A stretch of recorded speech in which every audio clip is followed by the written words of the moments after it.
afternoon. Welcome.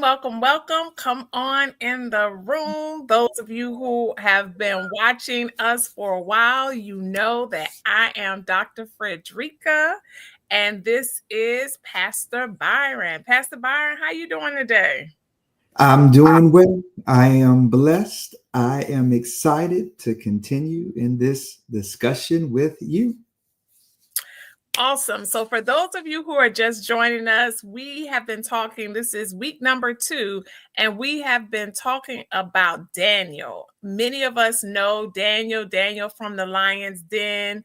But really, Pastor Byron started us off by sharing with us the story of Daniel. The goal of this past 2 weeks with our podcast, last week and today, is to really take our current world life situation and see how can we actually apply it to what's happening today in our culture. And Pastor Byron did an excellent job of introducing us to Daniel, sharing with us the journey of Daniel. And today, I know everybody likes to talk about the lion's den and what took place that's familiar, but we want to expand a little bit more. I do want to take the liberty real quick to just say, for those of you in the Washington, D.C., Maryland area, Restoration is having a free event on Saturday, on this coming Saturday at 10 a.m. at Harmony Hall. That's on Livingston Road in Prince George's County. I will make sure that I put the address in the box so you can see it, but come on out. It's a free event. Myself and Dr. Robin Shaw will be there to share with you, answer questions related to stress, anxiety, grief, loss. 2 therapists in 1 room, and it is free. Come on out and join us. And so that's the afternoon announcement, and we're going to jump right in. But before Pastor Byron begins, how many of you did your homework? You had homework. You were supposed to read Daniel, and you were also supposed to come and share with us what are the lions. The lions, they go that South Carolina twang a little bit, Pastor B. What are the lions in your life that you are facing today? So if you did your homework, drop it in the chat. If you didn't and you're joining for the first time, share with us. What are the lions, the challenges you're facing right now in life? All right, Pastor B, I turn it over to you. All right. So we walked through the first 5 going into the 6th chapter of Daniel on last week. And what we found out is before we get to the lion's den, Daniel faced the lion of jealousy, the lion of betrayal, the lion of just folk not doing right in his life. But he did not allow that to cripple his own belief. He did not allow what others were doing to him and the unfairness of it to prevent him from remaining faithful. And as a result, he prospered throughout. Daniel was taken from his homeland of Judah and he was taken to Babylon, and he prospered there under a whole nother king, Nebuchadnezzar. Nebuchadnezzar went through everything he went through, and Daniel prospered there, only then to be taken over by a whole nother kingdom after Nebuchadnezzar died and his grandson came into power who did not rule well. And that's the whole handwriting on the wall scenario. The Mead Persians come into power and they take over. And Daniel, once again, serves well there and continues to prosper.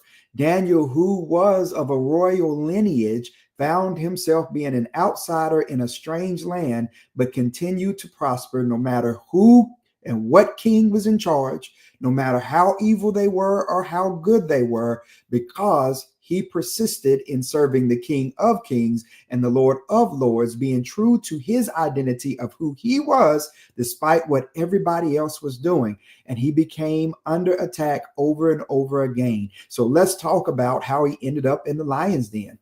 Well, here it is in a nutshell. He had favor with the Persian king, Darius. And as a result, folk didn't like that because, one, he's a foreigner. He wasn't from here. He ain't grow up. He ain't go to my elementary school, my middle school, my high school. He ain't about this. He ain't been a member of this church like my great-great-granddaddy. I can trace my lineage back here. Whatever reason, he's not however you want to term it, however you want to shape it, he's not a part of the in crowd. He's not a part of the local heritage. He is a foreigner. And yet, the king was getting ready to put him over all the wise folk. He's going to be one of the top, most powerful people in the entire country. So they think of something. They're going to set him up. And here's how they set him up. They go to the king because they know the king wanted to unify the nation. And they know that the Persian Mead kingdom was quite large, had many different cultures because of the different territories they had dominated and taken over. And most of them they took over without even having to fight. Their military and their army was so large that they just show up and people would go, yeah, we good, we good. You can have it, you can take over. And that's exactly what happened in Babylon. There was not really any bloodshed at this point. Things just transitioned because of how strong they were. So the king wanted to unify all the different nations, the different people under his leadership. So the magi and other folk came to him, the leaders, and they said, we got a great idea of how you can unify everybody. Make sure that nobody else prays or worships any other god for a minute and only, comes to you and honors you. And so he made a law. And in Persian Mead rule, nobody's above the law. Even though the king made the law, he could not disobey the law. So that same evening, Daniel goes to do what he had done each and every day of his life. He went and prayed facing Jerusalem, facing where the temple would have been and where it would have stood. And he did it in the open with his windows open. And he did it 3 times a day. And as a result, he was arrested and taken to the king. The king was so upset because the king realized he had been hoodwinked, that he had been bamboozled, but he also could not go. He called all his lawyers and different people to find out, is there a loophole? Is there a way that we can get around this judicially? Is there something within my power I can do to try and manipulate the justice system and have my way? And there was not. And so the king stayed up all night praying and fasting after Daniel was thrown in lion's den, believing and hoping that Daniel's God would save him. And that brings us to where we are today. Daniel was set up by the very people that he was serving and the very people he was trying to lead. They manipulated the justice system. They manipulated leadership. They did everything they could because they were jealous and upset at Daniel. And one of the major reasons why they were upset and jealous of Daniel is because they were stealing. They were doing things that they should not have been doing. And once Daniel was going to be placed in charge and leadership over them, they knew that the gig would be up, that they would no longer be able to do the kind of stuff that they were doing. And so they wanted to make sure they got rid of Daniel. And he ends up in the lion's den. Let me park it and pause it there and turn it back over to our good doctor as we begin to talk about, man, ain't this a trip? How Daniel even got here? And you're muted. Trying to make it so you don't hear any background noise on my end. But isn't there something how in life, even when we have been chosen, we have been selected, we have come from a family where there's resources, we've been given favor, even by those who want to use us or who are not for us. Yet and still, in the midst of this, we find last week, and even as we're walking into this den situation where Daniel still was able to stand flat-footed in his faith. And that's what we talked about last week. And even as Pastor Byron is setting this up for us now, one, we find that Daniel knew who he was. He knew who he was and he knew whose he was. So even when he finds himself in this situation, it is knowing himself, knowing where he came from, knowing his origin, his history, and knowing who he served that enabled him to face the challenges from those with whom he was most close to. But not only that, the government in which he lived, the time in which he lived, it was all against him, yet and still Daniel was able to tap within. And so one of the things I want to ask you, and when have you ever been set up? One, have you ever set someone else up? But if you've been a victim, if you will, and I'm gonna put that in air quotes, if you have been dealt a hand that was not of your own doing, how did you feel when that happened? Like, what did you do? What did you tap into? Did it cause you to question who you are at your core? Were you able to tap into who you worship, who you believe in, to your faith? Did it shake you to your core? If you lost a loved one, lost a job, how did you handle your lion when you were in your own den? Because all of us should, if we understand Daniel's story and we live long enough, we'll find ourselves in our own den. Pastor B? I completely agree. And what we also need to know is jealousy is a natural human emotion and experience, right? In life, you're going to most likely experience either being jealous or others being jealous of you. And most likely, you're going to experience both. Now, we don't like to talk about it, right? We'll talk about other people being jealous of us, but we Mhm. feel so shameful in the Mhm. event we experience any kind of feelings of jealousy. But I submit to you that if you do feel feelings of jealousy, there's a reason why, and we need to actually unpack and search that, right? Jealousy is a feeling of resentment or envy towards someone who has something we desire, right? It can be recognition, it can be a relationship, it can be influence, or it can be favor. But it triggers an insecurity in us. We may compare ourselves, and we typically compare ourselves based on what limited information we know about that person, but we glamorize them, we make up and fill in the blanks, right? And we typically compare them to a part of us that makes us feel very insecure, right? And so it creates a scarcity mindset. Many times we feel this way because we feel that we cannot accomplish that. I'll never have a relationship like that. I wouldn't be able to sing like that, or that, I didn't come from such and such family, so I'll never have that kind of recognition, right? And so the jealousy seeps up because we feel like that's something that we would never be able to achieve. Going back to like Cain and Abel, right? Where this jealousy, this rage comes out of Cain towards his brother Abel because Abel's offering was accepted by God, but Cain's offering was not. And God did not outright necessarily just completely reject Cain in a way where there was no coming back from this, but Cain perceived it in that kind of way. And God told him, if you do right, will you not be accepted? But if you do wrong, sin waits at the door, and its desire is to have you, to conquer you, to devour you, right? And so that's what happens. We begin to get devoured, right? The lion of jealousy, right? It begins to devour us, eat at us, really begin to gnaw at us in a way because we feel powerless, like we really can't achieve that or do that. That's my thinking on it. What do you think, Dr. Frederica? I think that's great. And one of the things that I want to say is I think that you nailed it when you talked about insecurity. I think jealousy can also be, I would say, sub to the overarching concern of being insecure. That if we have feelings of insecurity, it opens us up to different pathways, and jealousy just happens to be one of them.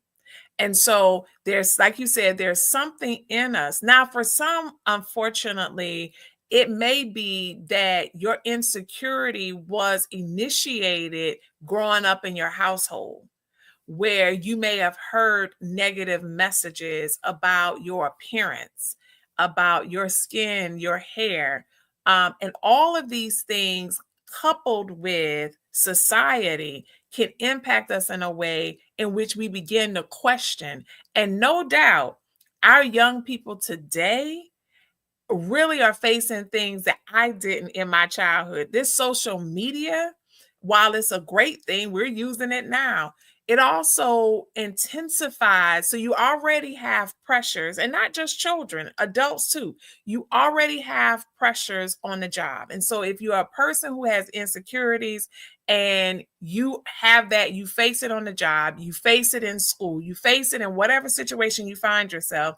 And then on top of that, you get to scrolling on Facebook, on Instagram, on TikTok, and you're watching people influence and share their stories.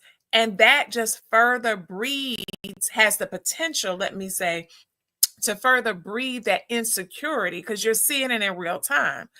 Alternatively, it can also breed confirmation, which is why I would say here it's important for us to be careful who we follow on social media and where we park our time looking at a page. Because for some people, their life is influencing you, but what you see is really not their life. And if you're not careful, you'll get caught up in someone's insecurity who on social media is portraying a life that if you were to pull up at their house and follow them, you're like, what in the world? They are an influencer. Unfortunately, for some, they haven't tapped into the big main influencer that we really need to follow. And that is, of course, Jesus Christ, his story, and these biblical stories that we see here, such as Daniel. I wanted to highlight before I pass it back over to you, Pastor Byron. We had a comment here from Reverend Randy Ware. Embracing vulnerability, preachers might encourage each other to be open and honest about our struggles, fears, and doubts. I have trust issue, and that's my den. Well, I just wanted to affirm and congratulate you, Reverend Ware, because what you just said, you just did on this podcast. There will be people watching now and later. You were being vulnerable. And that's what we're talking about. You don't know what that may look like, how that may be, but you stepped into that. So trust, yes, trust is another area. So, and I'm going to lean into this just one moment before I pass it back over to you, Pastor Byron. We talked about insecurity and we also talked about trust. One of the things, so here's a question for you, our listeners, Pastor Byron. If you're insecure, would you say you have trust issues? If you have trust issues, are you insecure?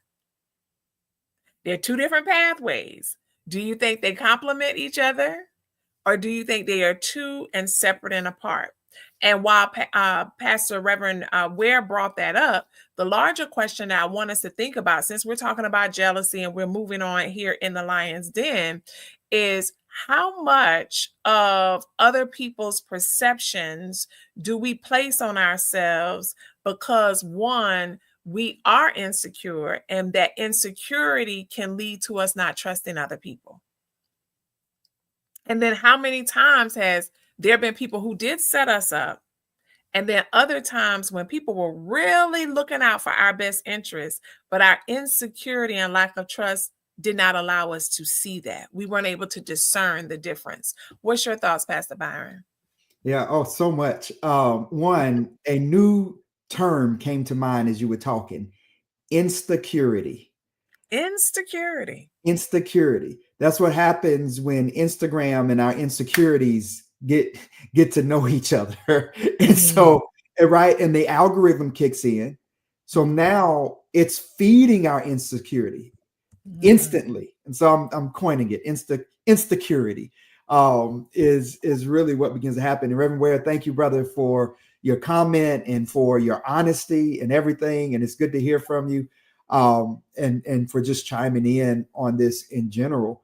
What I would say, just as another highlight of this, is whenever jealousy rears up, it's a check engine light. Like there's a purpose of it, right? Now, if we act out of it, then negative and bad things are going to happen because we're going to transfer that in all kinds of places. All right. It's I think it was Joy Dugray who said, Joy Lear Dugray, who said, I am not who I think I am not who you think I am who I think you think I am. So many times it's not even that you really feel this way or believe this about me, but I believe you believe this about me. So I am transferring my insecurities onto you. It's like what happened when the Israelites, it was time for them to take the promised land. And they sent in scouts and they came back and said, we were like grasshoppers in their sights. right? Like we believe, right, that we were like grasshoppers in their sights, but they did not actually know what they were like in their sights. It was something that we transferred onto them out of our own insecurities. And then what will happen is we act out of it and we can self-fulfill the prophecy. So it's not that I did not like you. It's that you started acting like and retaliating at me like I did not like you, which then caused me to distance myself from you because based on your behaviors, like I could not trust you, right? And that's how this jealousy can really play out, right? I've been in situations where you go into an environment, right, and nobody's talking to you, and so you don't talk to them, and then you're like, well, nobody likes me here, or it's because I'm this, it's because I'm that, right? And because of our trauma, we'll bring all kinds of stuff in. It's because I'm black, it's because I'm male, it's because I'm female, it's all these different things. And those may be something that's true, but many times it also may not be true. It may be that it's just something that we're bringing to it that's feeding our insecurity. And now I'm beginning to see behavior and connect dots that aren't even there necessarily, that are now reinforcing this belief in my own mind again, because I'm not solid enough right now, like Daniel was, to just be true to me and to truly lay anchor. I know who I am. I know what I'm here to do. I'm going to be faithful to that, and I'm going to move forward. And the last thing I'll say is this. So many people had the same opportunity as Daniel, but they did not have the work ethic. They did not have the faith. They did not put in the input to get the output. There's nothing in the Bible that suggests that there was just something uniquely special about Daniel. It was just who he chose to be. And as a result of his choices, he got to where he was. Now, the favor of God, of course, came on there. But here's bottom line. Here's what the word says. Let me find it real quick. Here's what the word says of why Daniel was blessed. Daniel was promoted because, Daniel 6:3, an excellent spirit was in him. The end. That's it. Daniel was promoted because an excellent spirit was in. He had a spirit of excellence. That was it. He had a conviction to operate and function with excellence. And as a result of that, he was blessed. But that is a choice anybody can make, right? Anybody can choose, you know what? I'm going to put my best and give my best. And then I'm going to walk in the blessings of God. All right. So instead, they set him up and tried to bring him down. And here's again, and this is the last thing I'll say about it, right? If I feel like what Daniel has done, I cannot achieve, then I will never aspire to walk in excellence because I've already determined in myself it's unachievable. It's a goal that is unreachable. So now I've self-fulfilled the prophecy of not being able to achieve it, when really that was a lie. It was a setup from the enemy to keep me from being able to believe, because if I don't believe, I won't achieve. And so that's all I'm going to say about that. Good doctor. To me, that facing that lion of jealousy, and one thing that you did ask me to chime in on is, with insecurity, is there automatic distrust? And I would say absolutely. Absolutely. If I'm insecure, even in our marital relationship, right? If I'm insecure for whatever reason, then I will automatically become distrusting in my wife, right? In certain environments or whatever, right? So if I feel like, for whatever reason, let's say that my spouse can say, "Oh, I think you're so attractive," all that kind of stuff, but I don't feel attractive. I don't think I'm attractive. And so even then I feel like she's just saying stuff to appease me, right? And then if we get out in an environment, right, where there are other men that I think, right, she would find attractive, now I'm distrustful. Did she smile at him? Did this coworker, what's the, all these types of things come up, even though she may not have given any behavior whatsoever to suggest that I should not be able to trust her. but my own insecurities are causing me to not be able to trust. This is also why we see a lot of times when there is a spouse who is cheating, they actually project that onto the other spouse, right? So they've got this insecurity that's been created out of their own infidelity, and now they believe that the spouse that's actually being faithful is the one not being faithful. And so they start treating the spouse who is faithful as if they are cheating on them when really they're the ones. So let me pass back over to the real therapist in here, so she can chime in on that, because I don't know how I got there, but I so went there. You did, and that's all right. That was very rich. There were a number of things that you said that I'm just going to highlight and comment on. I want to introduce this definition and a word that some of you may or may not be familiar with, and that is stereotype threat. As I listened to Pastor Byron speak earlier, a psychologist by the name of Claude Steele really coined and defined this term and has done a lot of research on stereotype threat.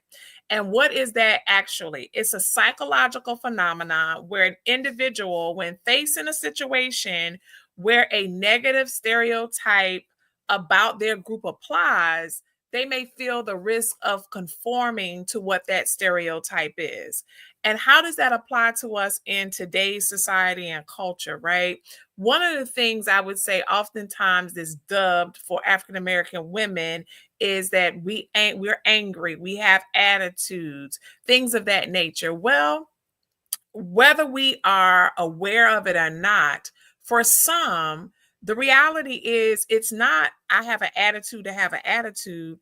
In anybody's case, we don't know what that person has been through prior to even approaching this situation. That's number one. We don't know that person's life history and story to know what they've survived.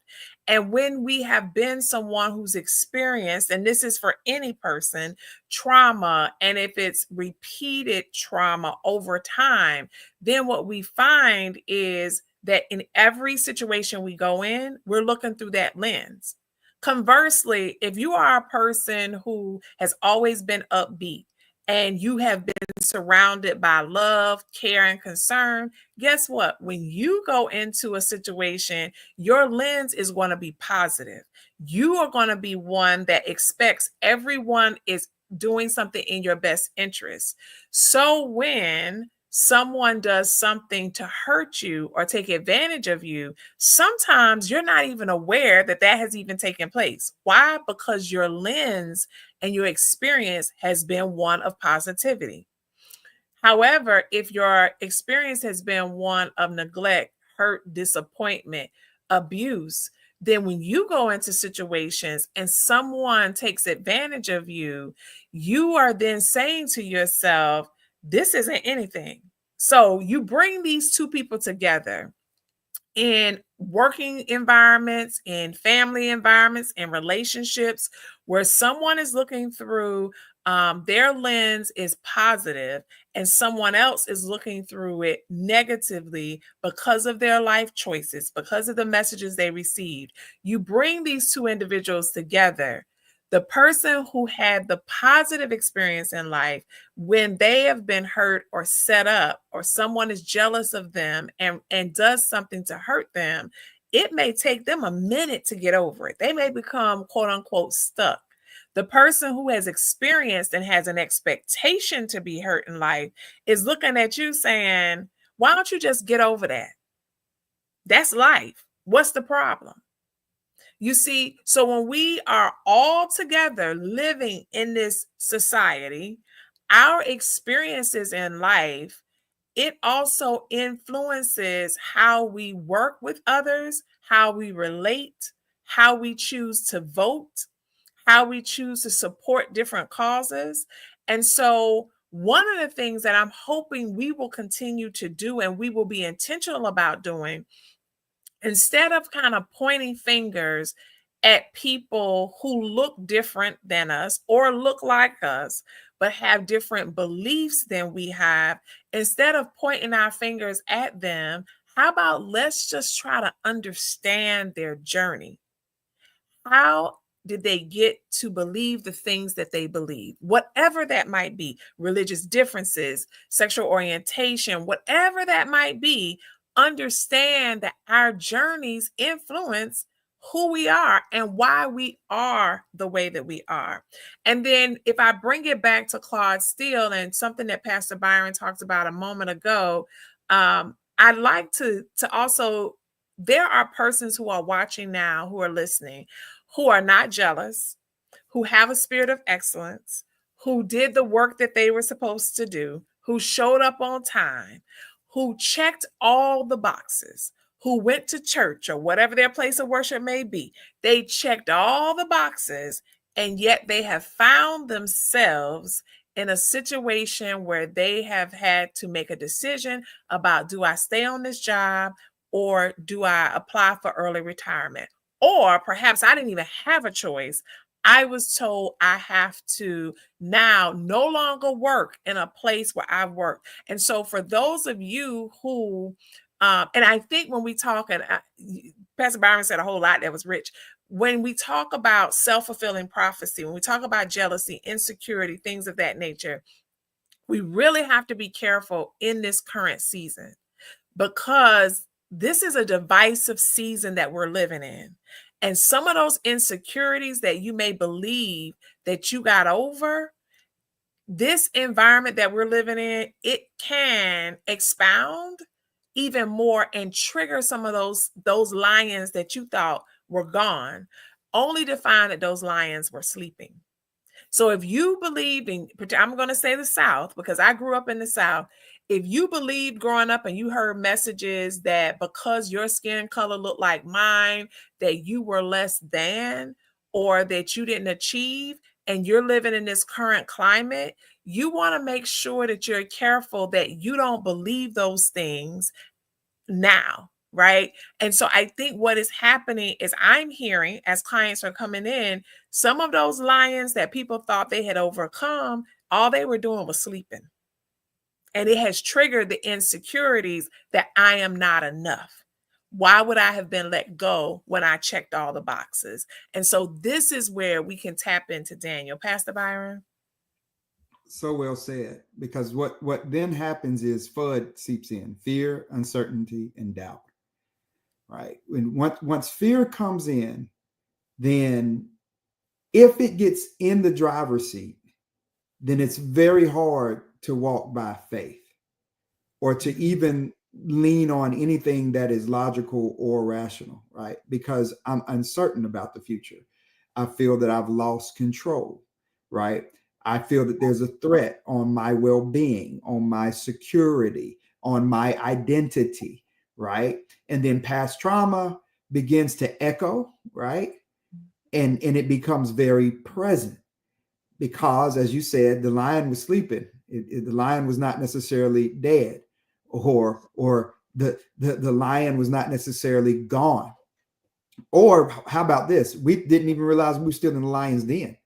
we thought that we lions. We still in the lion's den. I thought it was our lion's den. I thought they had shut down the lion's den. I thought that was something from the past that would never come back again. And yet here we are. And so it's very important, right, that we have the spiritual foundation that can withstand, right, the vicissitudes of life, the changes of life, the uncertainties of life. You've got to have some stuff in your life that you are certain about, that transcends everything in this world. And that is a genuine, true plug in and connection for you, right? Staying rooted in the spiritual discipline. So, what did Daniel do?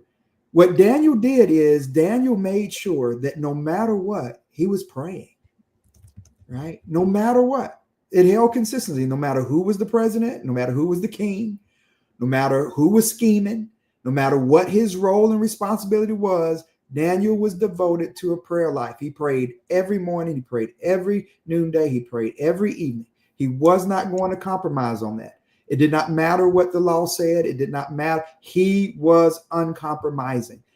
What this means is all of us have to know what are our core values. What are the core values that are foundation that this can't shift? This can't move.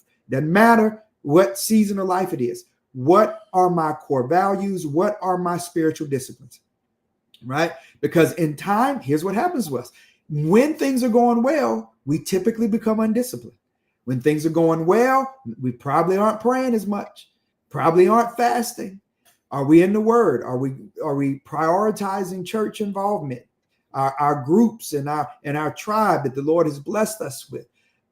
Do we prioritize those things? Or is it that we wait until we realize that we're in the lion's den to all of a sudden try to get the discipline that we already needed, right?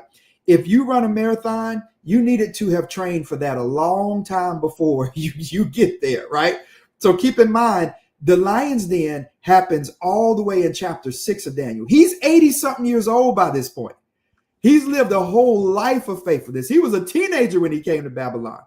That means that his spiritual discipline, he had trained for the lion's den. He had trained for it. He was prepared for it. So he had the spiritual fervor to withstand the lion's den. If you have not been training for the marathon, you're going to have a real rough marathon, and you're probably not going to make it to the end. You're going to have to tap out somewhere along the way, right? Because you can't just jump into that part. So I want to encourage all of us, one of the biggest pieces here, right, is we need to make sure that we are creating a body of discipline. We are committed with grace abounding, right? We're going to have days we get it right. We're going to have days that we just get it wrong. We're going to have weeks that we look back and like, this was a week where I just, it was not there. I did not have it. I'm going to raise my white flag. I'm going to say, Lord, I surrender. I need your strength. Old things pass away. All things become new. This is a new week. Let's go. Let's get it. Right? Those things happen. It's when we get in a cycle now, and all of a sudden I'm in the lion's den, and I just don't have my faith tools in the tool belt to pull from because I haven't been training for this marathon. What do you think about that, good doctor? Do you this whole idea that Daniel didn't just end up in the lion's den, that there was this whole preparation of his life that made him ready for this moment, and that he had the faith because of that to be prepared to trust God in that? Man, that was a whole word. I was so busy sitting over here trying to type some stuff and then put it up. That when you call me back, I'm over here taking notes, trying to put it up on the screen. The reality, I think that's good stuff, right? And so to your point, if we really think about it, in life, regardless of what we're facing now, we're currently in a season, and our view on this season is also attributed to our preparation process, right? What we talked about earlier. So when we're in this current season, you may be looking at people who are saying, I lost my job and I'm going to start my own business. I'm going to do X, Y, and Z. And you might be sitting there saying, well, I don't have that kind of, where is that coming from? I don't have that energy. Well, the first thing I want us to do is stop saying right? So you're right. You don't have the energy, because what happens oftentimes for some people, it's not them. You're looking at their page talking about, I'm doing this, I'm doing that. It's the God in them. And I think that those of us who have overcome various lions in life, we have to be careful when we give our testimony to really talk about how it was not us that allowed us to make it through, but it truly was the grace of God, and it was our disciplines. And I think what you talked about as far as a marathon and being able to run your race, as the Bible talks about, like, the reality is every lion we face. So some of us, this might be the wrong, what is a baby lion called? Because a cub is I'm not quite sure. If you know, you can type it in the chat. At the end of the day, it's a cub. At the end of the day, that baby, you gonna go ahead and Google. Google will tell us. Back in the days, it was Ask Jeeves, Mr. Jeeves. Cub. So at the end of the lion cub. It's a cub. It's a cub. Okay, it's a cub. Great. So at first, the lion you face, it was a cub. That lion ate, it tackled other people, and ultimately that lion grew to where it looks like Mufasa, right?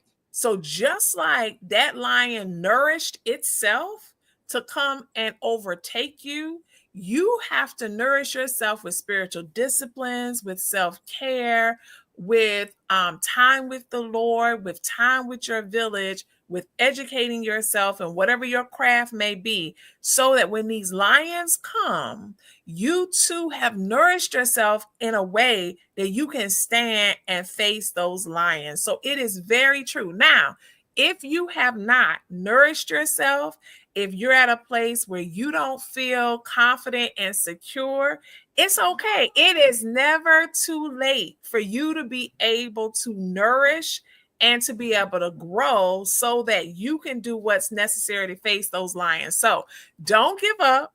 Don't become discouraged if you say, well, my spiritual disciplines have been off. I haven't done what I needed to do.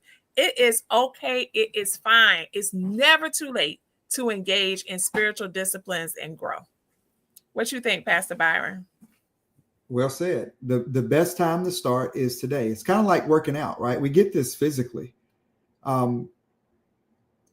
You may be out of shape because you hadn't worked out in quite some time, but you can start today. Go for a walk. You know, and don't try to go from 0 to 100, right? Don't go from I haven't been praying at all to I'm going to pray for 3 hours every day. No, you're not. That's an unrealistic expectation. Pray for 5 minutes. Go for a walk. You're not going to run a marathon today. Don't even set that goal for a marathon necessarily if you haven't been even walking. Because remember with Daniel, the real issue was not the lions. The real issue was how would Daniel's heart survive other people's hearts and what they were doing. All of Daniel's problems were all about how other people treated him at the end of the day and his interaction with those people, and how God's desire was for Daniel to be a witness to those other people of God's glory and goodness. In order to be a reflection of God's glory and goodness, that means you have to be in position to where there's a lot of darkness. Why? Because the light shines bright in the darkness. So the brighter your light, right? The more well-positioned you're going to be at different times to have to deal with some serious darkness and the darkness in the hearts within people. And so the question was, could Daniel remain courageous? Could Daniel remain faithful in the face of other people around him who were doing any and everything they could do to hurt him and to manipulate the system and to bring him down? And that's difficult because that means consistently you've got to deal with your own healing from all the hurt that's occurring. And by the way, God, where are you and why are you even allowing this to happen? Right? So there's even this deeper trust that we have to have in God, and that through this somehow, I'm going to make it through and you're going to get the glory. And I trust you despite what it looks like. So we have to stay rooted. We have to remember that God is with us, even in the lion's den. Because here's the thing. If it was me, and I think I said this last week, God, I want you to show up in a way where I never go into the lion's den. That's how I want the Lord to show up. I want the Lord to show up. Like, right to me, when they say he may not come when you wanted to, but he'll be there right on time. Well, right on time would be right before I go in. That is right on time. I don't want to lose my job completely. I don't want to lose my family completely. I don't want to end up in jail completely. I don't want to, fill in the blank completely, right? But he goes all the way into the lion's den. And the scripture tells us that an angel came and shut the lions' mouths. So the lions are hungry. The lions are ready to do what the lions do because they starve them to make sure they can devour whatever criminals coming into the den, right? But the Lord steps in and will not allow the weapon that has been formed to completely prosper in that moment. Puts you in the vicinity of the weapon. You are working for the weapon. You are sleeping on the weapon. The weapons are all around you. You can smell the weapons. and you have to stay there all night. Like, let me be with the weapon for 5 minutes, 10 minutes. Like, why in an hour, if they have not eaten me, isn't it clear? Hadn't God done enough? But we got to play this thing out all night long, which means it has to be obvious, right, that this is God. And that's the great test. Let me pass it back over to the good doctor. What you think about that? Oh no, that was a word that will preach. And I mean, I will say personally in my life, there have been lions that have come, and really the lions were a part of life. You know, not all lions are such that it's because you were jealous of somebody, somebody was jealous of you, you had insecurities. It's a part of life, right? There are certain things that we do have to be responsible for, that we invite into our life. That's true.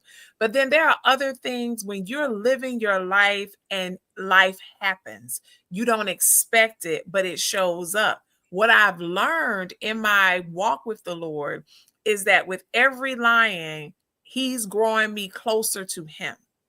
But that's a conscious decision that I have to make to draw closer to Him, but also to see that God is in this, right? This is something that they really, this lion did not come to destroy me, because God is not going to allow me to be destroyed if I lean into God. That's my responsibility, right? Because yes, lions can devour us, but it is a choice, right?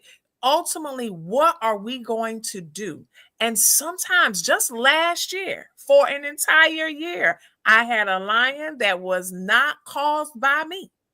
But when the lion came, I knew that it was God's decision not to stand in front of the lion.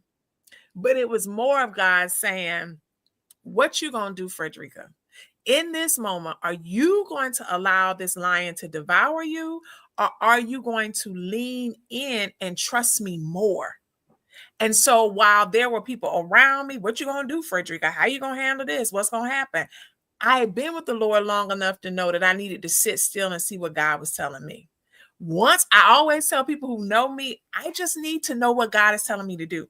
Once I know, then I'm able to move in that, whatever that might be. But the only way I can do that is to sit still and truly know that He's God. And this is not hyperbole. Like, I'm not just, oh, no, this is, you get to this place in your faith walk when you have had to trust Him more than you trust yourself, more than you trust your parents, more than you trust your spouse and your kids. But when it is you and God alone, that you are then able to say, "I know He's my provider." And it may not come early. I'm saying there have been lions where it's been 3 years, lions where it's been a year.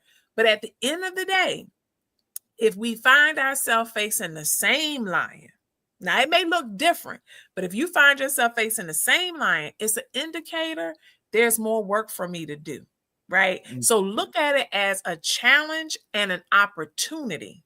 Then, as Pastor Byron said, all these things can be happening around you. But ultimately, today, if nothing else from me, what I would like for you to do is to take what Pastor Byron has taught us about Daniel, look at Daniel's life, and to be encouraged that no matter what season we find our in, God is still God, and He gonna close the mouth of the lion. Trust Him. I have no doubt in my mind that this lion is gonna close its mouth, because God has the final say. Pastor Byron. Wonderfully and beautifully said. Psalm 56:3 says, "When I am afraid, I will trust in you." That is the card we have to play, family, when fear is seeping in. Because we will be afraid.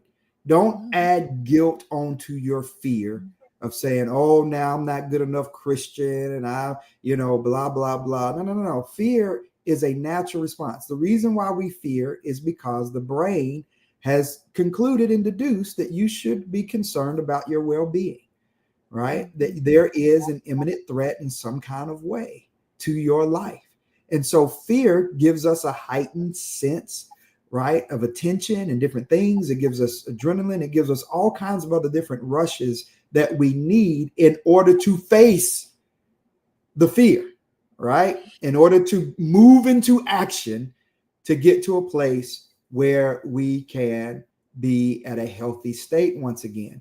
So the question is, what do we do with that energy that fear gives us? Do we use it to grow closer to the Lord? Like Dr. Frederica was just saying, it's like, all right, I'm going to trust, I'm going to pray, I'm going to sit still.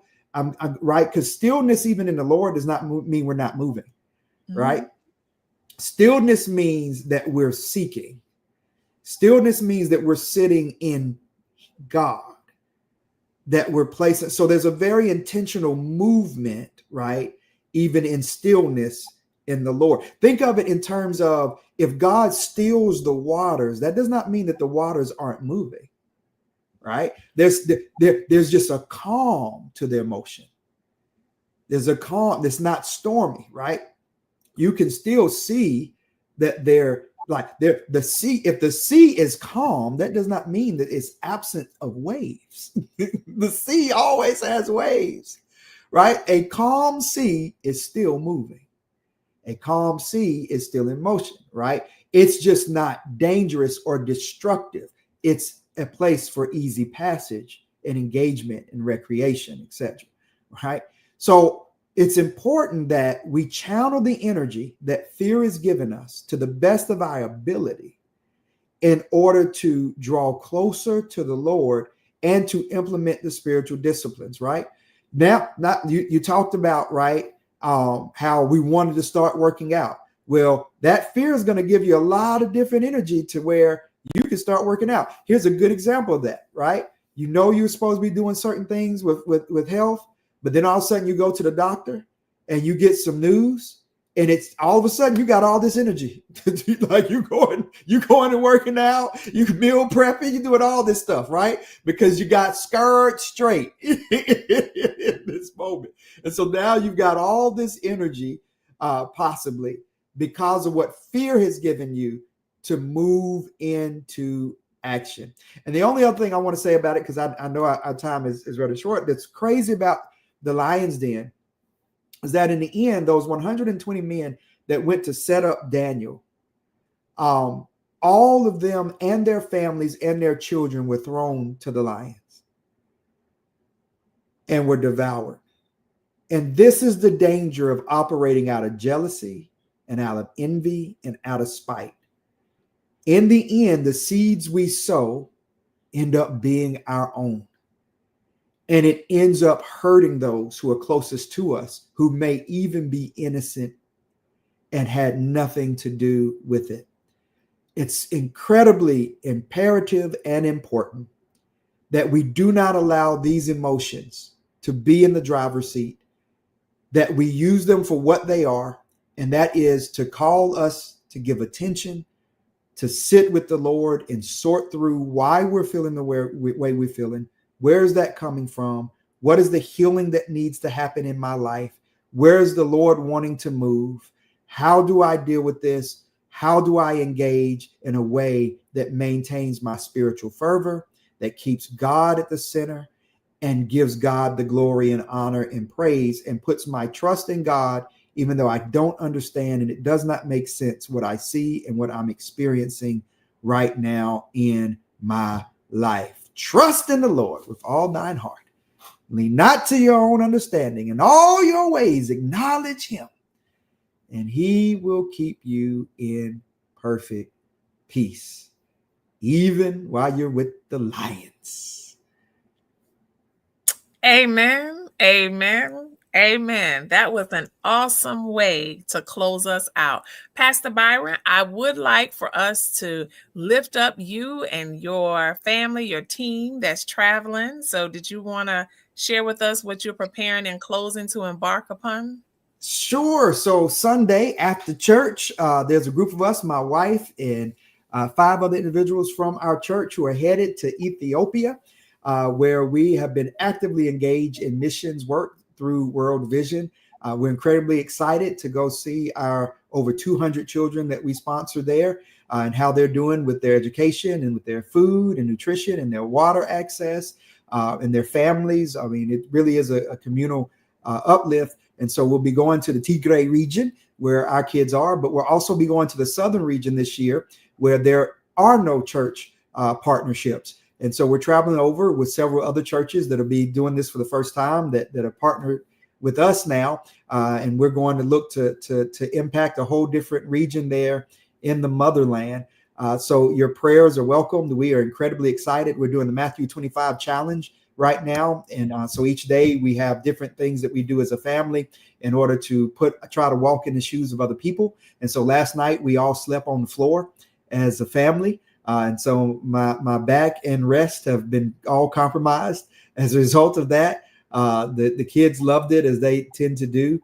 But for them to understand that's how so many people live. And today we had to wear the same clothes that we wore yesterday. So everybody that may have watched us on Bible study and everything, yes, I am wearing the exact same thing I had on yesterday, because many people, they don't have a change of clothes or an opportunity to change their clothes or anything of that nature. And so the idea is that people do hopefully notice and ask us, are you okay? Is something wrong? Did your wife kick you out last night or whatever? So that we can tell them, no, we're doing this because Jesus said, such as you do to the least of these, you have done to him. And so we are wanting to make sure that we walk in other people's shoes, can sympathize, and then mobilize to actually address the needs of others while being grateful for what the Lord has blessed us with. So that's what we're up to. We'll be gone for a week, and we're really excited. All right. So we want to definitely lift up Pastor Byron, his wife, and the entire team, as well as those who are looking to receive them when they get over to Ethiopia. We pray that you will have safe passage there, and it will be a time of refreshing and renewal for you and your family. That God will be with your family, the children, and your parents as you head on away, and with your church as you head on over to Africa. We also continue to lift those of you who are watching now or in the replay by prayer as you continue to face the lions in your life. And we hope and pray that what we say in some way might be encouraging to you as you look at the story of Daniel. And to think about your life. And as I said, for those who are in the DMV area, Washington, D.C. area, if in fact you are facing a challenge, a lion in your life, and you want to come and learn how you can tap in and receive support and receive tools, feel free to meet myself and Dr. Shaw at Harmony Hall, and that's at 10701 Livingston Road in Fort Washington, Maryland. That's this Saturday at 10. So we will see you next month in May, God willing. We will be back the second and fourth Thursday in the month of May. So until that time, you take care, be blessed. Bye.